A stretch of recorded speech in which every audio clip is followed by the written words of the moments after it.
Time now for Inside Utah Politics with Lindsay. Well, welcome in today. Thanks for finding us on News for Utah Plus, our free TV streaming app. We're glad you found us. Tell your friends about us, won't you? We're also on YouTube, so if you found us off the internet, we're glad you're here.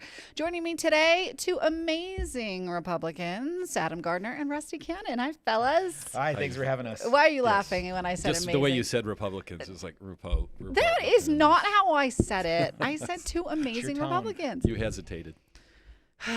You can't win, okay? You just get accused of being all the things all the time.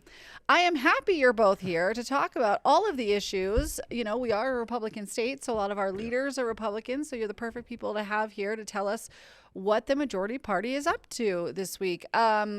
Going to look a lot today at Utah's Capitol Hill and some of the proposals coming off the Hill. The first one I want to talk about is, should Utah ban kratom? That's something that Utah's legislature is diving into this session. There's a couple of kratom proposals, but by and large, the most popular, well, I shouldn't say the most popular, the most notable one is the one that would just ban it altogether. Adam, what do you make of the proposal to ban kratom? So Utah's kind of been at the forefront of the kratom discussion for a long time. Senator Bramble did a ton on kratom related issues and legislation. So over the course of many years, and he's gone to other states to push kratom. He's now out of the legislature, and so you're seeing Senator McKell, Mike McKell, out of Spanish Fork. He's been very concerned about the amount of overdose deaths that have come from using kratom or kratom-related synthetics. So I want to try and be nuanced here. I don't have any skin in the kratom game. I've never done kratom, don't know what it tastes like. But what's interesting is you have two really distinct discussions here. You have like pure natural kratom leaves, which exist just by themselves. And a lot of folks have said that they've had addiction issues and have used kratom to wean themselves off of those addictions. You've also had some that say that they have chronic nerve pain. Nothing has worked. They've taken lots of opioids, and so they've used that to treat their nerve pain. That's the only thing that works. The problem here is what's been notable, I guess, to use your word, is the synthetics that are sold at like a convenience store, right by the cash register, that kids can, they're right there, kids can steal them or buy them. And they call it gas station heroin. They call it gas station heroin because it's not regulated. You don't know if the folks that make it are reputable.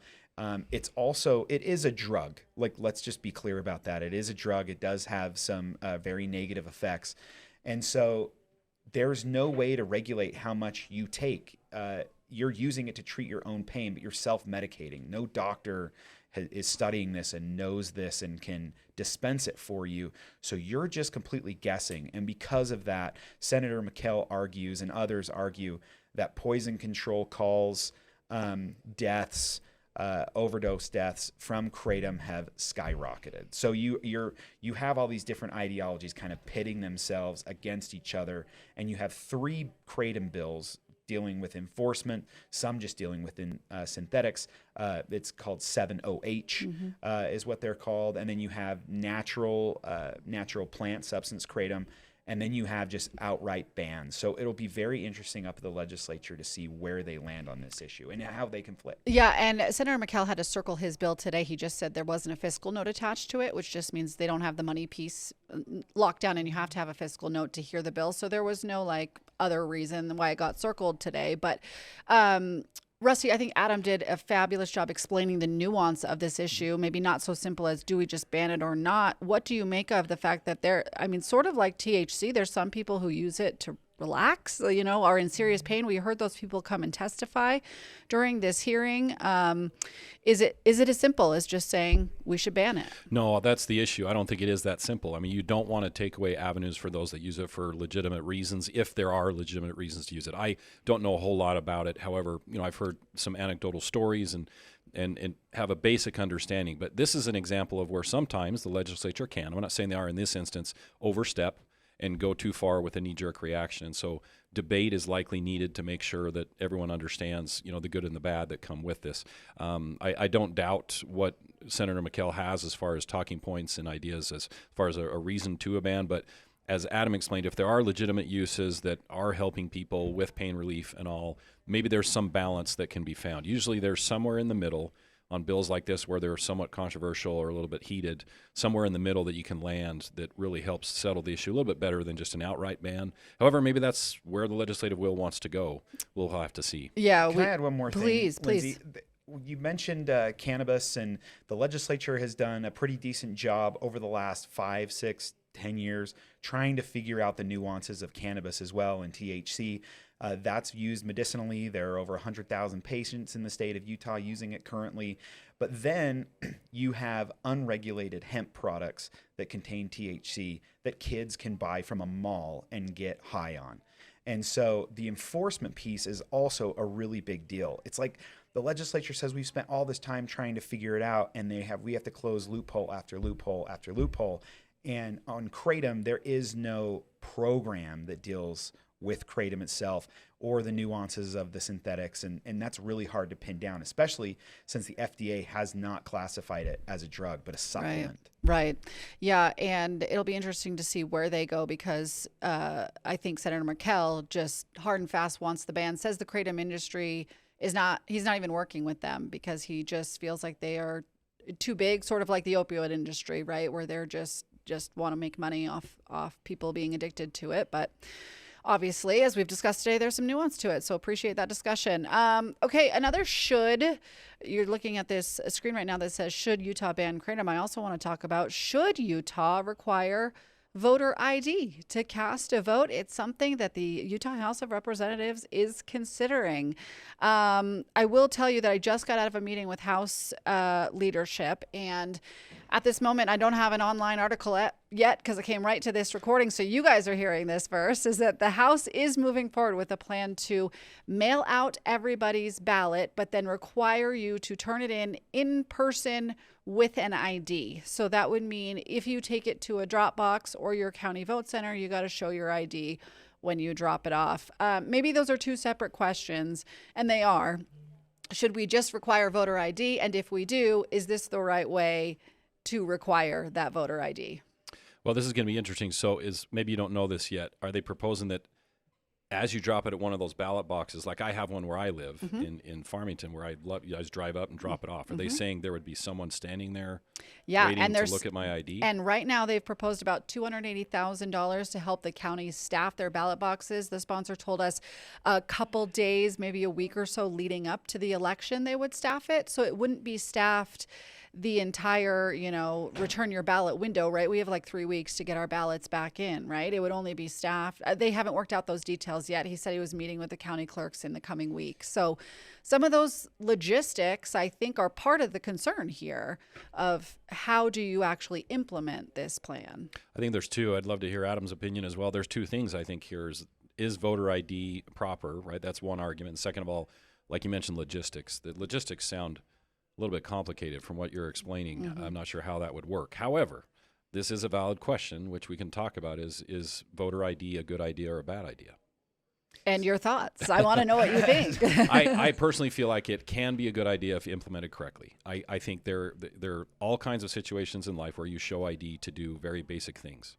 I don't really buy into the argument that somehow it's extra burden for someone to show ID when it's something as important as voting. However, there are circumstances where you do have to make some exceptions, and you can whittle through those. I think in general it is a good idea. Implementing it with a vote-by-mail system here in Utah, I'm not sure how you're going to thread that needle. Adam? So I showed my ID when I registered to vote. That's how I was able to register to vote and prove that I was a citizen.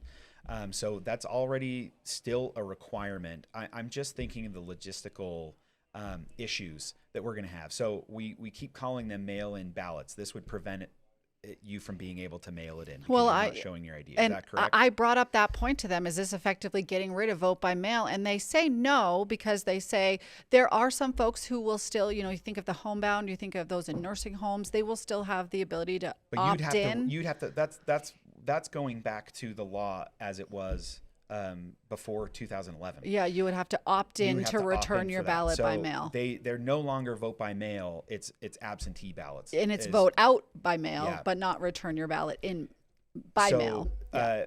What this also does is you receive your ballot 3 weeks or so before you have to turn it in before Election Day. This takes care of all these stupid postmarking issues, which is fine. But the other problem is, like, I like to take mine, I fill it out right when I get it. My wife and I fill it out, and then I take it before work. So when are these going to be staffed? If they're going to staff them the week before, are they going to be staffed at 7 in the morning, 6 in the morning, when it's convenient for people to actually use the drop off? I'm very, very leery of the staffing issues that will come from this, not just at the drop boxes, but when you're now forcing more people to vote in person, which is what they want to do. So credit to them. This is, I think, the purpose. The national Republican trend is to get everyone to vote in person, same day. We're going to make it a state holiday to vote. So they're pushing that way anyway. But then it's going to cost more money for cities and counties because they're going to actually have to staff more voting locations in person as well, because that's the way we're trying to push people. Yeah, and just thinking out loud, I didn't even ask about like municipal elections. So this would apply for municipals too, so we would have to do it then too. But Rusty, I kind of want to go back to the discussion of should we require ID? Talk to me about, you don't see the juice worth the squeeze when it comes to requiring ID. Doesn't seem like a big enough burden versus who may be disenfranchised by it. You don't see that disenfranchisement in any way? No, I don't. I mean, I think they're most basic functions, like Adam mentioned, one is you go to register to vote, you show ID, in all kinds of other instances. I think with as important as voting is, I don't see a problem with having to show ID when you vote. So I just don't. If you've already shown your ID when you register, why do you have to show it again when you vote? Well, that's two instances of when that ballot is changing hands. I mean, when there's all kinds of places in the middle where that process could be corrupted. And so there's valid concern as to why voter ID could be needed when you turn your ballot in to make sure, yes, it's Rusty here voting. Here's my ballot. This is me showing you that this is who I say I am. Yeah. Adam, what do you think on the should we require ID question? I just remember that the largest instances of voter fraud in the state of Utah are mothers filling out ballots for their missionary sons. Yeah, we need a law around I that. want to just spread that far and wide. Yeah. That is the voter fraud that we're talking about here.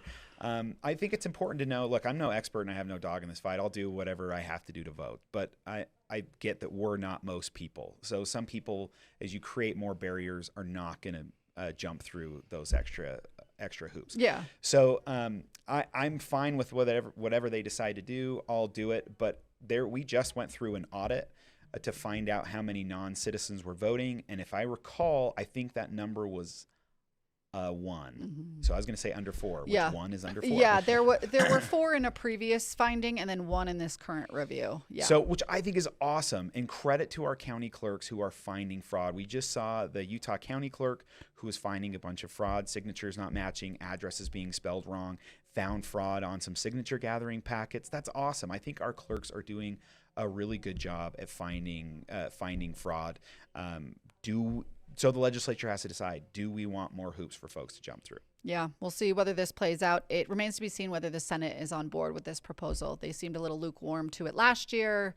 This year, we'll see if it makes it over there.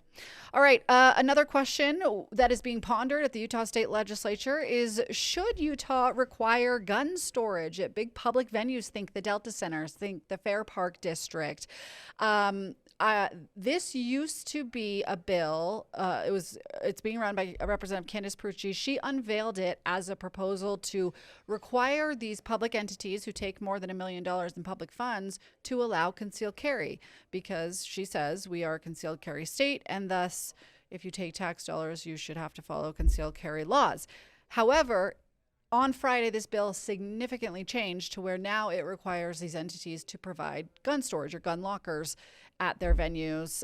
What do you guys make, one, of the change, and 2, of the proposal? Is this something that is necessary in Utah? Well, this will be an interesting debate going forward. I was surprised by the change, but I don't know how logistically that would work. I don't necessarily understand the point of it. Is if you're going to conceal carry, go to, say, a basketball game at the Delta Center, then put it in a locker. Well, I guess you could make the case, well, you have it as soon as you leave, and therefore protected at that point. Mm-hmm. But you're sort of checking it at the door, which defeats the purpose of bringing it to that place anyway. So I wouldn't really necessarily understand the point.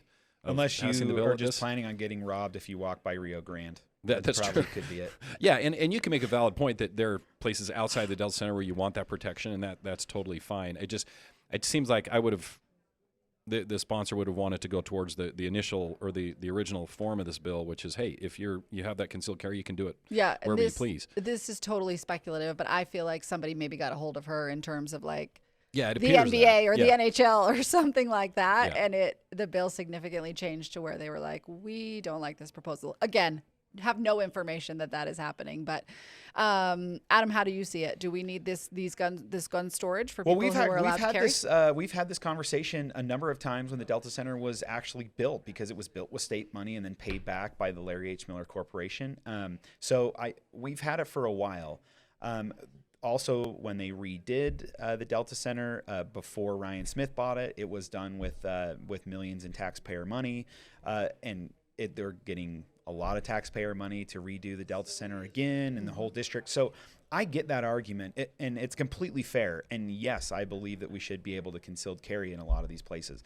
But let's keep in mind that the purpose of the venue itself is, and we're just talking about the Delta Center. This could make sense in a lot of different Yeah, the bill areas. specifies the Delta Center, the Fair Park District, and then transit zones, like those HTRZ zones, which Right. are like UTA stops, basically. So you mentioned it's the NBA and the NHL and concert promoters.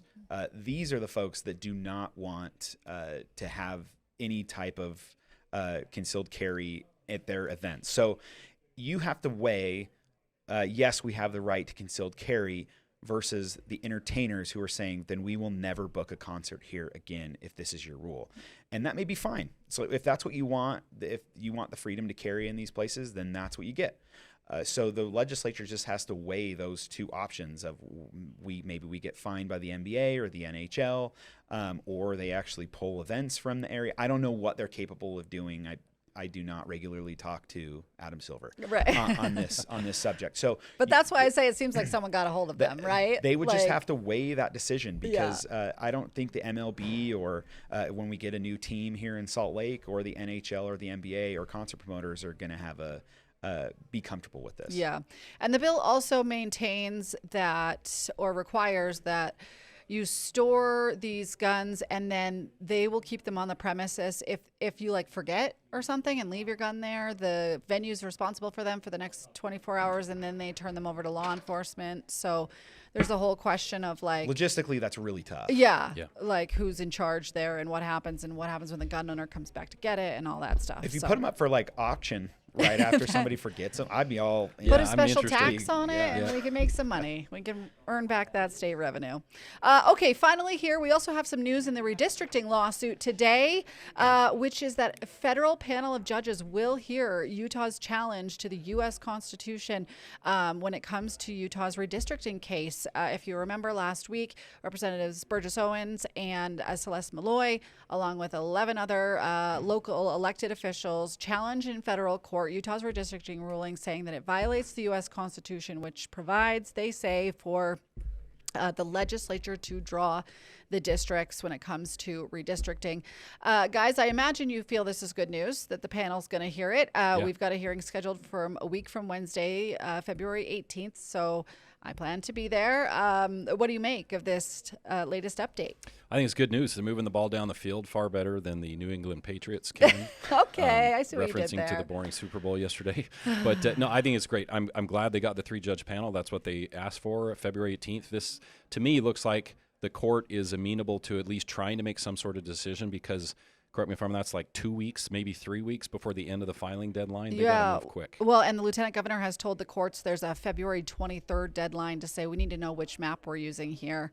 So yeah, they're hearing it before that deadline. So presumably we may get some movement on that. Adam, do you see the? Here's the other question I have.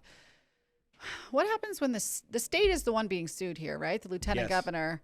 What happens if they agree with the lawsuit? Well, I mean, that just depends on how hard they are they trying to defend how hard it, they try. or, yeah, they're legally obligated to defend it, and so I think they will. But you're right. I mean, and the response could be like, hey, look, members of Congress that are about to file, we have no legal mechanism to help you with what we agree with we agree with you and we have no mechanism to help you. So sue us. That's the only way. A judge has to tell us what to do. Right. And the state could very easily just say, you just tell us what to do, Judge. But if no one's out there arguing the other point of view, saying, no, the U.S. Constitution allows the states to do what the states want to do, and the state has created an independent redistricting commission and Prop 4 process, like, there's no one arguing I'm going to be very that. just down the middle of the road, unbiased on this. This map sucks, and however we can get rid of it and go back to either map C or anything, or It won't be map C. anything It'll that we either have be this before. one, the current one, or it won't be map C. But you're getting to a point. You started talking about who does what in the legal process, and this is the point of this lawsuit. It's somewhat okay. Let's say you want to file a lawsuit or go back against this chosen map by the judge. Who do you depose? Meaning, who do you go off and talk to? Judge Gibson? Do you find out who formulated this map? Who was in Mormon Women for Ethical Government or whoever it was? I mean, you have no one to depose. That's why this is so unfounded by Judge Gibson. There is no under usual rules, the ones that should have been applied. You would have the recourse back with the legislature and elected officials and public hearings to weigh in. You have none of that at this point. But and so that's part of their point with this suit. I guess the flip side, though, is couldn't the federal courts just say that this was the proper remedy from a Utah court? Yes, they could. They could. Let's hope they don't. Kind of the other side of the coin here is But they have nothing to lose. So Right. let's right now they're being pushed into maps that they don't want. So they have nothing to lose. I say go for it. Yeah. So we'll have to see how it all plays out. It's going to be very fascinating to watch. And while we're sitting in a legislative session, this is all happening on the outside. So it makes my job a whole lot of fun. Let's just put it there. Guys, anything else you want the folks to watch at the legislature? Who wants to tease a bill in our final 10 seconds? I would just say we are halfway through the legislative session on Wednesday, and we're about 8%. 8% of the bills have passed. We've only signed one bill into law, and that was expanding the Supreme Court. We have a ways to go before all 575 bills get passed. And I do sense there's some more controversial things coming down the pike. So lots. Yeah. In addition, there are plenty of bad ideas over the years that get batted down that you never hear about. Those are happening now. I won't go into detail, but many bad bills that are now dying, that won't be moving forward, that's part of that good legislative process is they propose bills perhaps or just talk about the concepts, and you go through the process and you realize it is not a good idea and you start over. That is happening on many different issues, and that's the good news that most people really don't ever realize is that there are a ton of bad ideas that never make it across the finish line, and you should be grateful for that. The governor always says, judge the legislature by what they pass, not what they propose. That's right? a fair statement, yeah. Yeah, That's true. so there's that. All right, Adam Gardiner, Rusty Cannon, appreciate your perspectives today. Thank you so much for your opinions. Producer Peter, sorry we didn't even hear from you today. No. I was locked in. I was watching the 100% IUP told Should the We truth. special. We needed no fact checking. It was really good. No, we were on the money. I was pulling up kratom stuff over here. Y'all all had it. No, all good. Love ya. All right, thanks for watching. Inside Utah Politics this week is Sunday at 8 a.m. and 4 p.m. Would invite you to watch over on ABC4 as well, and we will see you next time.